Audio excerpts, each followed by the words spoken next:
Halo semuanya, pada video kali ini aku ingin membahas terkait negara tetangga kita, pemain mudanya yaitu Malaysia bawah 16 tahun. Ya, Malaysia baru saja atau Harimau Malaya baru saja melakukan gerakan cepat di mana dia mempersiapkan tim U16-nya untuk berkompetisi di markas FIFA di Zurich di Swiss. Tentunya ini akan dilaksanakan pada bulan Mei ini. Tetapi di pembahasan video kali ini aku ingin membahas terkait apa yang akan dihadapi dan juga apa langkah timnas Indonesia U16 dan juga gimana nasib timnas U16 kita nantinya. Langsung saja pada video ini aku akan bahas secara lengkap.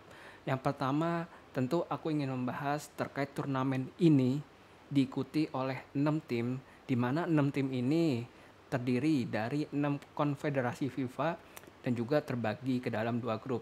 Yang pertama ada grup A diisi oleh negara New Zealand, terus ada Switzerland dan juga Guatemala.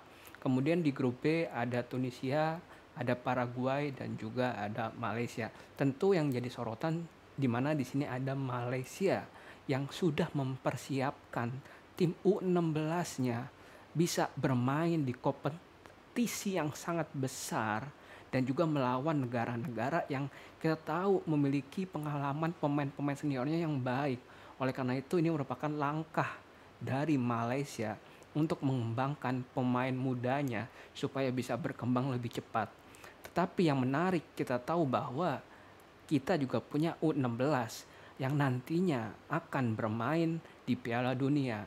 Tetapi aku masih bingung, ini U16 kelahiran 2009-2010 karena ajang ini tentunya bisa menjadi ajang persiapan jangka panjang dari Malaysia menuju Piala Dunia U17 2026 yang tentunya pertama kalinya dengan format baru sehingga bisa membantu Harimau Malaya Muda ini untuk bisa lebih gampang lolos ke Piala Dunia. Tentunya persiapannya sudah sangat jauh.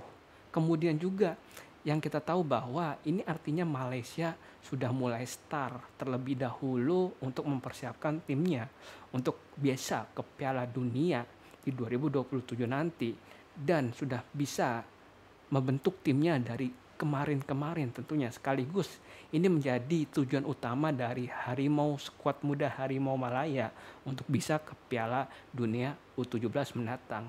Tentunya ini langkah yang strategis yang baik juga untuk manajemen FAM dan juga skuad Harimau Malaya Muda. Tentu ini bukan sekedar uji coba ya. Kalau misalkan skuad muda Harimau Malaya menganggap ini hanya sekedar uji coba, ini adalah kesalahan.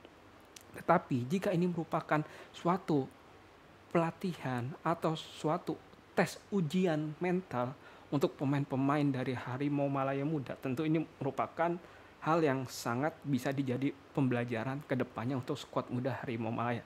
Terus bagaimana terhadap skuad dari timnas Indonesia U16 di mana kita tahu U16 sekarang nanti akan menjadi U17 dan juga Nova Arianto juga belum mempersiapkan dan masih fokus ke U16 yang sekarang.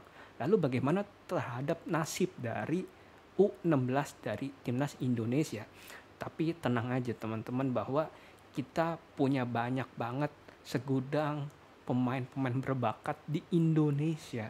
Tentunya Indonesia punya banyak sekali piala Suratin.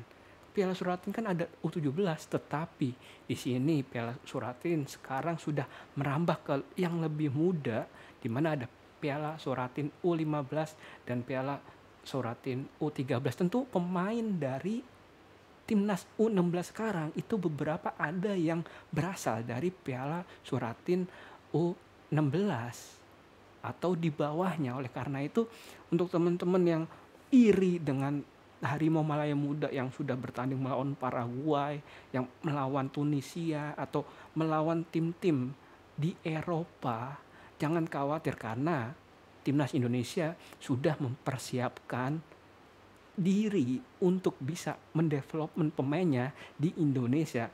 Dan kita tahu bahwa Harimau Malaya Muda ini sangat susah mengembangkan pemainnya di Malaysia. Oleh karena itu, dia mengambil jalan pintas untuk mengembangkan bakat-bakat muda dari Harimau Malaya di Eropa. Dan ini merupakan langkah yang tepat untuk Harimau Malaya. Dan untuk fans-fans dari Indonesia, jangan sedih, jangan iri tentunya. Karena apa? Karena kita sudah mempunyai alur development yang bagus. Indonesia, kemudian ada Thailand dan Vietnam udah mempunyai alur development yang bagus dan juga sudah tertata. Sedangkan Malaysia sekarang tidak memiliki alur development pemain muda yang tertata. Oleh karena itu, dia harus bisa untuk mengembangkan pemainnya di Eropa. Bahkan pemain-pemain muda di U23 atau bawah 23 dari pemain Malaysia ini banyak bermain di Singapura. Oleh karena itu, jangan berkecil hati, kemudian juga jangan iri terhadap Malaysia yang sudah bermain timnya dan mempersiapkan timnya U16 di turnamen internasional. Kemudian tentunya kita tahu bahwa persaingan antara Malaysia dan Indonesia seringkali tertuju pada hasil ya, di mana hasilnya nanti bisa kita lihat di Piala Asia di U16 dan juga Piala Dunia U17 di 2027. Aku yakin dari Malaysia yang mempersiapkan diri dia di U16 ini dari sekarang akan berbuah hasil. Walaupun kita tidak tahu bagaimana perjalanannya yang akan datang. Tetapi dengan development yang ada, Indonesia akan bisa mampu untuk membawa timnas Indonesia U16 melaju ke Piala Dunia 2027. Tentunya dengan development yang ada sekarang, dipastikan Indonesia harus bisa berjuang untuk memantaskan diri dan juga mengadakan training camp seperti Coach Nova lakukan di timnas Indonesia U16 sekarang. Dan tentunya di U16 sekarang juga membuahkan hasil, di mana timnas Indonesia akan melakukan Piala Dunia, back to back Piala Dunia di 2025 di akhir tahun ini. Oke, sekian pada pembahasan pada video kali ini.